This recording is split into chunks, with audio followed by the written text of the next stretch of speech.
When you saw the draw and you saw you were playing Rafa, what was your game plan? Well, I knew I had to go out there and be aggressive. I mean, I have learned from the last two matches we played. First one was a blowout. Second one at the French Open, it was a lot better. And I knew I had to be aggressive, letting him play, letting him dictate the game.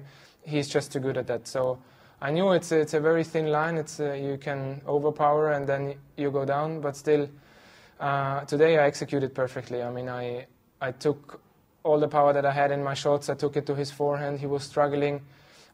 He started also to miss balls, which is very unusual for him. So I took my game at him and I tried to play my game and not letting him to play his game. But I mean, you don't play like this every day, especially against Rafa.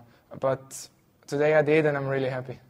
At the beginning of the second set, you had a few chances, but you just couldn't take them. What was going through your mind at that point? Because obviously then he broke and he started maybe to dominate that set. Were you sort of wondering about those missed chances? Well, I think he didn't dominate the second set. I would say until 2-all, 3-2, I was the better player. I had my chances. I was holding serve pretty comfortable, and then I had one break point, had another 30-all, but I just didn't convert on those chances, and that's the problem. And then, of course, he has his first one, he converts, and then you think, maybe that was the match. But today, I felt confident. I knew I had my chances. I knew I was playing well. I hit the ball great, fast enough to hurt him. And that was the key, coming out. Holding serve early in the third set was really important for me to build up a little bit more confidence. And then I knew when the ball was in play, I hit the ball so well today that I could actually hit winners from any shot.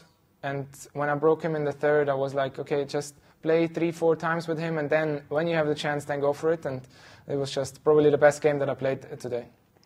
Watching was fascinating to watch. Obviously, I think it was the 8th game when he saved 3 match points, and then obviously you serve for it. But just try and explain what you're thinking when you've got those chances to break and win the match, and he's just coming up with big points. Well, this one point was actually, the match was over. The linesman called it long.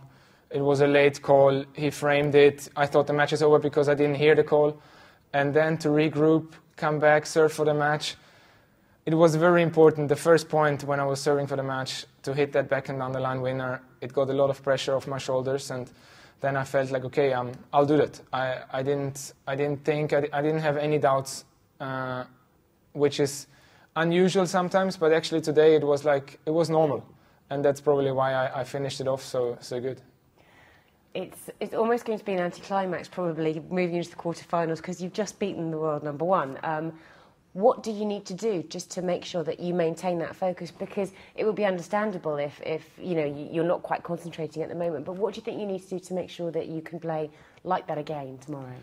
Well, it will be a different match, but still, I try to focus as I did today, coming out there strong and trying to hit my shots. It's also like a clay court player, Monaco. I've beaten him last week, which helps for sure, because before I had a very bad head-to-head against him. But beating him last week gives me confidence coming into that match, and I know what I have to do. Also taking the ball early, being aggressive, and then if I just play somehow as good as I did today, I think I have a good chance reaching the semis. I think you do.